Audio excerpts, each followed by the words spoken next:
I'm Nadia Sirota, and you're listening to Classical 105.9 FM, WQXR, Newark and New York. Marino, thank you so much for being here today.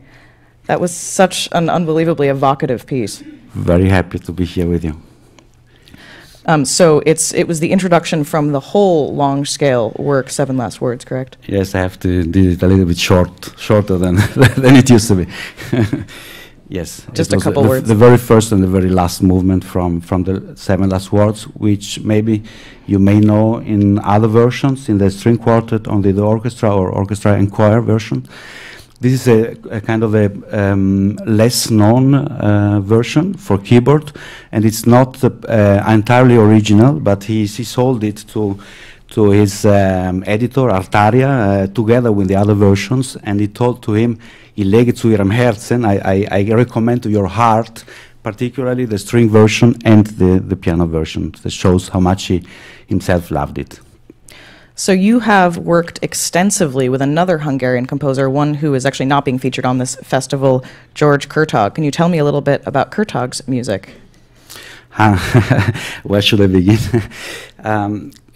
Kurtag is, to me, probably to us, one of the really greatest living composers.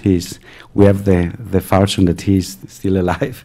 He's one of the big dinosaurs in a way. He's over 80, and his way of thinking music especially is very much related to the past, not in terms of retro, in terms of being not up to the time, but it's in a way it's to me the position of Kurtag is a little bit related or similar, maybe it's exaggerated, but you can compare it a little bit to the position of Gustav Mahler at his time. For me, it's kind of he represents himself, or he stays with his persona, with his being, also for a certain crisis of a language, a crisis also. Crisis is not something negative. Crisis in terms of change also. Of course, there has been so many changes, aesthetical changes, and his music is, for me, it's really at the border between all the things that music have been representing for us in the last hundreds and hundreds of years, and what it does represent now, and it will represent. Excellent. So you're playing. You're going to play a little set of sort of Hungarian music, starting with Kurtag and with some Bartok in the middle. What Bartok are you going to play? Yes, I play the first three actually, Romanian dances. And Bartok was sort of, we call him one of the first ethnomusicologists. He kind of roamed around and listened to a lot of sort of native folk types of music around the world. Correct? Yes, this is. I suppose this is a kind of a Hungarian tradition, though, because you can really see it even in Haydn, some Ungherese things, and later Liszt. Also in the 19th century, it was already the idea. I mean, with the coming up of the national school identities in Europe, was the idea of even Schumann was thinking of folkstone and all this kind of stuff. Yeah, this is the root. Yeah.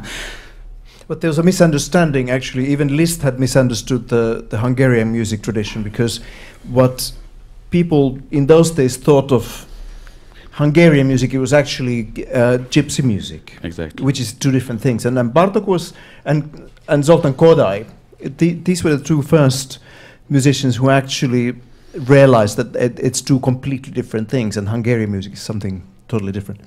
Actually, there are very many different idioms. I mean, what I play actually is Romanian songs, and we call Kurtag a Hungarian composer, but Kurtag is a Jewish composer, born in Romania, in the German part of Romania, called Siebenbürgen, right from a Hungarian family. So I mean, it's really this melting pot, your old K&K melting pot that reveals himself. Ligeti also was born in Transylvania, which now would be on the Romanian side, and a Jewish composer speaking Hungarian as his mother tongue in a non-Jewish Romanian-speaking area. So he grew up as a minority of minority, and it's everything very complicated. Yeah.